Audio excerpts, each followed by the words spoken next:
अब हम बात करते हैं कि ऐसे कौन सी चैलेंजेस हैं जो अब हमारे सामने जो है आने वाली हैं और आती ही रहेंगी ये चैलेंजेस। तो फर्स्ट है disparities in rural and urban areas among different states.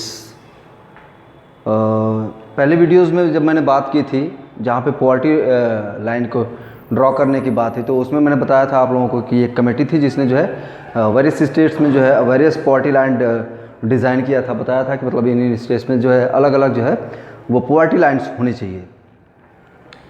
तो कहीं ना कहीं अलग अलग शहरों में हम शहरों में कह रहा हूँ मैं, स्टेट्स में हम देखते हैं तो रूरल और अर्बन एरियाज़ में आपको ये अंतर, ये अलगाव जो है वो दिखाई देता है गरीबी का, कि कैसे जो है गाँव में लोग ज़्यादा गरीब हैं, शहरों में हैं। ठीक है, तो शहरों में संख्या कम है। कारण क्या है कि शहरों में डेली कुछ ना कुछ काम मिल जाता है, ठीक है, और कभी कभार ही आदमी जो है बेरोज़गार रहता है। लेकिन गाँव में ऐसा नहीं है, अपॉर्चुनिटीज़ जो है, जॉब अपॉर्चुनिटीज़ वो कम होती हैं। ठीक है, तो इसलिए शहरों में थोड़ी सी हालत लोगों की सही रहती है। लेकिन वहीं हम देखते हैं कि भाई अगर शहरों में किसी आदमी को काम नहीं मिला तो क्या है कि वो भूख से तड़पने लगेगा, क्योंकि उसको खाने पीने की चीज़ें नहीं मिल पाएंगी। जबकि गांव में क्या होता है कि लोग मेहनत मजदूरी करके जो है इतना अनाज इकट्ठा कर लेते हैं कि कुछ दिनों तक वो काम चल जाता है। ठीक है, तो कहीं ना कहीं वो गाँवों का भी फ़ायदा है।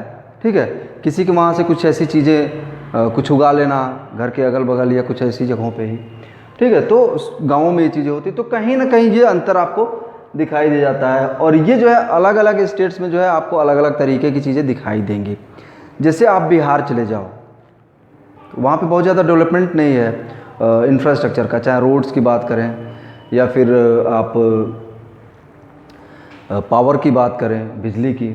ठीक है, या फिर आप जो है बात करें वहाँ पे सिंचाई की जो सुविधाएं हैं उनकी, तो बहुत अच्छा नहीं है। एमपी की भी कंडीशन कुछ ऐसी है, मध्य प्रदेश की, उड़ीसा में भी कंडीशंस ऐसी ही हैं।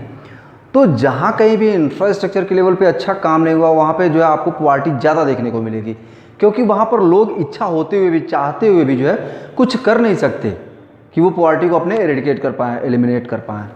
ठीक है, तो कहीं ना कहीं ये प्रॉब्लम्स होती हैं उनकी। फिर है stress on elementary education. Elementary education पे कैसा स्ट्रेस, कैसा दबाव, कैसी चीज़ें, तो इस पर हम देखते हैं कि एलिमेंट्री एजुकेशन पे स्ट्रेस क्यों नहीं आएगा, बिल्कुल आएगा, क्योंकि हमारी जो पॉपुलेशन है वो बहुत ही अच्छे से बढ़ रही है, बहुत ही स्पीड में बढ़ रही है। ठीक है, तो अभी तो मतलब थोड़ी सी कम हुई है, लेकिन अगर हम पिछले वर्षों का देखें, डेटा देखें, तो उसमें जो है काफ़ी तेज़ बूस्टअप रहा है, एक बूम कह सकते हैं। ठीक है, तो कहीं ना कहीं ये चीज़ रही है। तो इसकी वजह से क्या है कि हमारे वहाँ जनसंख्या बहुत तेज़ी से बढ़ गई, और जनसंख्या का बढ़ना जो है वो कहीं ना कहीं एक वो शो करता है कि आपके पास अपॉर्चुनिटीज़ भी हैं और आपके सामने चैलेंजेस भी हैं। चैलेंजेस किस बात की हैं? चैलेंजेस है कि उनको प्रॉपर तरीके से ह्यूमन रिसोर्स के तौर पे डेवलप कर पाना, और ह्यूमन रिसोर्स के तौर पे डेवलप करने के लिए एक ग्रेट, एक ह्यूज जो है वो इन्वेस्टमेंट की ज़रूरत होगी उनके हेल्थ पे, उनके एजुकेशन पे। ठीक है, तो ये सारी चीज़ें कहीं ना कहीं उनके न्यूट्रिशन और इन सारी चीज़ों पे जब इन्वेस्टमेंट नहीं हो पाएगा, उनको स्किल्ड नहीं किया जाएगा। अब स्किल्ड करने के लिए उतनी मात्रा में जो है आप देखोगे क्या है कि ज़रूरत होती है इंस्टीट्यूशंस की, और अगर ये नहीं है तो फिर कैसे हो पाएगा। जैसे जब मैं इंटर में पढ़ता था तो उस टाइम पे मैं सोचता था कि एरोनॉटिकल इंजीनियर्स के लिए सीटें बहुत कम आती। एक्चुअली कारण क्या है, सीटें कम क्यों आती थी? क्योंकि एरोनॉटिकल्स पे हमारे वहाँ प्राइवेट सेक्टर काम करता ही नहीं है। जैसे आप देखोगे कि अभी डिसॉल्ट से लाया गया अपने वहाँ रफाल, ठीक है, ऐसे यूएसए में बोइंग, तो प्राइवेट सेक्टर अपने वहाँ ऐसे पे काम नहीं करता है, केवल पब्लिक सेक्टर काम करता है, हाल है। ठीक है, हिंदुस्तान एरोनॉटिकल तो वो जो है आप देखोगे फिर कैसे काम चलेगा, फिर उसको ऑब्वियस है कि वहाँ डिमांड कम होगी, और इसलिए जो है अपने वहाँ कम इंजीनियर्स बनाए जाएंगे। तो ये चीज़ें बाद में मुझे समझ में आई जब मैंने इकोनॉमिक्स को पढ़ा कि जो डिमांड है वही सप्लाई को क्रिएट करती है। ठीक है, तो ये चीज़ें तो इस वजह से जो है कम रहता था।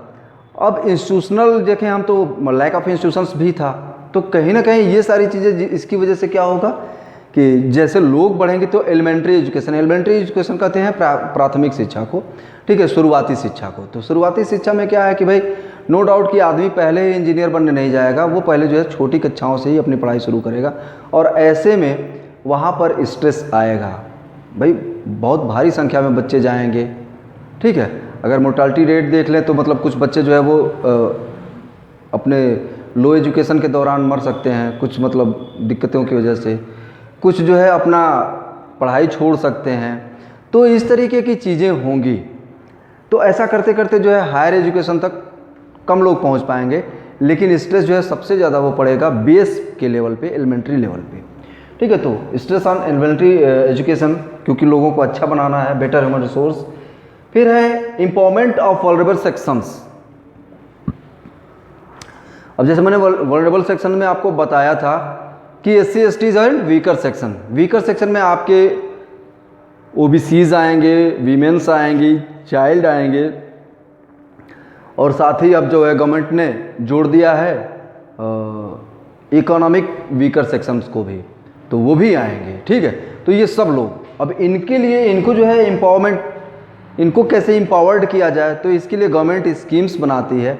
जैसे अगर किसी भी फंड एलोकेशन की बात करें हम, जैसे स्टार्टअप इंडिया की बात आप करो या फिर किसी मुद्रा योजना की बात करो, तो इसमें जो है ख़ास तौर से ये था कि इतना जो है इतने % आपको SC ST को लोन देना है, बैंकों से ऐसा कहा गया, ठीक है। इतने % आपको महिलाओं को लोन देना है, ठीक है। उसी में अब ये भी क्लॉज जोड़ दिया जाएगा कि इतने % आपको जो है वीकर सेक्शन, जो मतलब इकोनॉमिकली वीकर सेक्शन है, उनको भी देना है।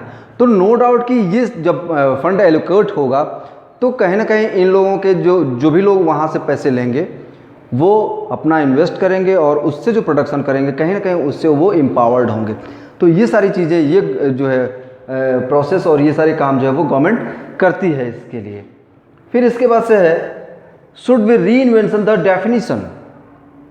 तो जो डेफिनीशन है पॉवर्टी की, कि जो मिनिमम सब्सिस्टेंस की बात की गई है इसमें, कि जो जीवन यापन कर ले, मतलब किसी तरीके से अगर जी ले रहा है, तो इसकी जगह जो है रिजनेबल किया जाना चाहिए। रिजनेबल क्यों किया जाना चाहिए? एक्चुअली होता क्या है कि मिनिमम वाले की जो रिक्वायरमेंट्स होती हैं उन पे तो ध्यान देती है गवर्नमेंट, लेकिन ऐसे में जो उससे स्लाइटली अपर होता है उस पर ध्यान नहीं दिया जाता, क्योंकि वो जो लॉज के अकॉर्डिंग काम होता है वो उस लॉ के क्राइटेरिया से बाहर होता है, ठीक है। और ऐसे में ज़रा सी भी मुश्किल आने पर, ज़रा सी भी दिक्कत आने पर, वो जो स्लाइटली अपर क्लास है वो जो है फिर पॉवर्टी के चपेट में आ जाता है। तो कहीं ना कहीं हमने कुछ को पॉवर्टी से बाहर किया, जो गवर्नमेंट है कुछ को बाहर करती है, और ऐसे में कुछ लोग फिर सड़क के आ जाते हैं। तो ये जो मतलब काम है पॉवर्टी इरेडिकेशन का, कहीं ना कहीं वो पूरी तरीके से सफल नहीं हो पाता है, और उसमें जो है फिर एक फेल्योर सा दिखने लगता है, तो एक उबन सी होने लगती है। तो कहीं ना कहीं इसको अगर सही करना है तो जो हमारी डिफिनीशन है तो इसको हम फिर से रीडिफाइन कर लें, ताकि ये हो कि केवल जो मिनिमम सब्सिस्टेंस प्रॉब्लम वाले लोग हैं उन्हीं को नहीं रखा जाए, बल्कि इस डेफिनेशन को जो है रिजनेबल किया जाए और उन लोगों को भी सिक्योर किया जाए जो उससे स्लाइटली अपर क्लास में आ रहे हैं। कहीं ना कहीं हम उनको भी केयर करें कि वो इस लोअर क्लास में न आने पाए, पॉवर्टी का जो लाइन है उस पॉवर्टी लाइन से नीचे सरक के वो न आने पाए। तो कहीं ना कहीं उनके इनकम को भी सिक्योर करने की ज़रूरत है, ठीक है। इसके बाद से एरेडिकेशन, आपकी बुक में एक लाइन दिया कि eradication of poverty is always a moving target. ये हमेशा एक मूव करने वाला टारगेट है। ये हमेशा मूव क्यों करेगा? क्योंकि इस तरीके की जो मैंने चैलेंजेस बताए ये आपका जो रीडिफाइन करने की, तो कहीं ना कहीं उसी की वजह से ये चीज़ें हैं। अब कुछ और चीज़ें हैं कि कुछ लोग हैं जैसे जो रीजनेबल वाले में आएंगे कि वो खा पी पा रहे हैं, सही है, लेकिन उनके एजुकेशन की क्या व्यवस्था है? क्या वो पढ़ पा रहे हैं? क्या उनके पास घर है, आवास है? क्या उनका हेल्थ सही है? हेल्थ केयर के लिए क्या उनके पास सुविधाएं, रिसोर्सेज हैं? क्या उनकी जॉब को सिक्योरिटी है?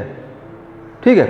तो इसमें कुछ काम जो है वो गवर्नमेंट ने किया है, और इसमें एजुकेशन के लेवल पे आप देखोगे तो साक्षरता मिशन में जो है बहुत सारी स्कीम्स चलाई गई हैं, और उसके थ्रू जो है कहीं ना कहीं एलिमेंट्री एजुकेशन जो है लोगों को प्रोवाइड किया जा रहा है फ्री ऑफ कास्ट गवर्नमेंट के थ्रू, ठीक है। दूसरी चीज़ हेल्थ केयर, तो नो डाउट जो भी पब्लिक हेल्थ केयर इंफ्रास्ट्रक्चर है, इंस्टीट्यूशंस हैं, वो लोगों को फ्री ऑफ कॉस्ट ये चीज़ें प्रोवाइड करती हैं, ठीक है, या फिर बहुत ही मिनिमम कॉस्ट पे, ठीक है।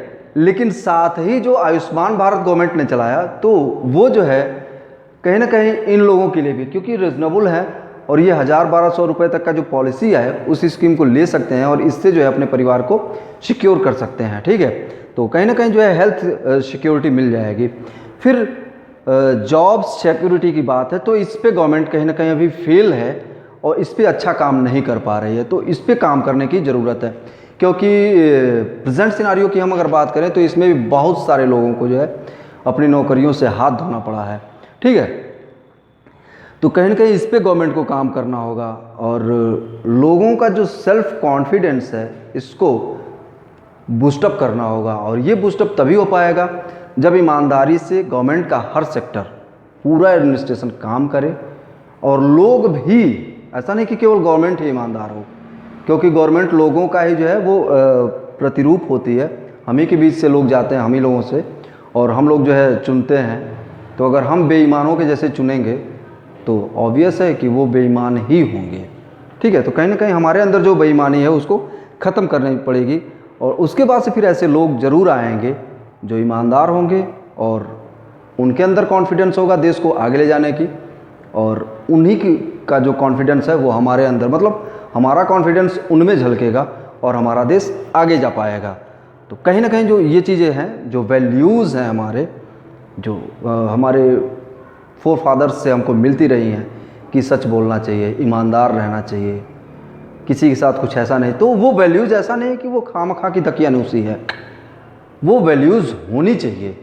क्योंकि इन वैल्यूज़ का बहुत ही ज़्यादा इम्पोर्टेंस होता है हमारी डे टू डे लाइफ में, हमारी कंप्लीट लाइफ में। और ये जो भी वैल्यूज़ हैं कहीं ना कहीं हमारे जो एक्सपीरियंस्ड पर्सन हैं, हमारे बुज़ुर्ग हैं, उनके द्वारा जो है पूरे जीवन की कमाई होती है उनकी, और इसलिए हमें उस पर ध्यान ज़रूर देना चाहिए। तो यहाँ पे आपका ये चैप्टर ख़त्म होता है। और इसमें अगर आप लोगों को कोई भी प्रॉब्लम, कहीं भी कुछ भी समझने में दिक्कत होगी तो आप प्लीज़ कमेंट सेक्शन में जो है कमेंट कीजिएगा और मुझसे ज़रूर पूछिएगा। अगर अच्छा लगता है तो अप्रिशिएट भी कीजिएगा। Thank you.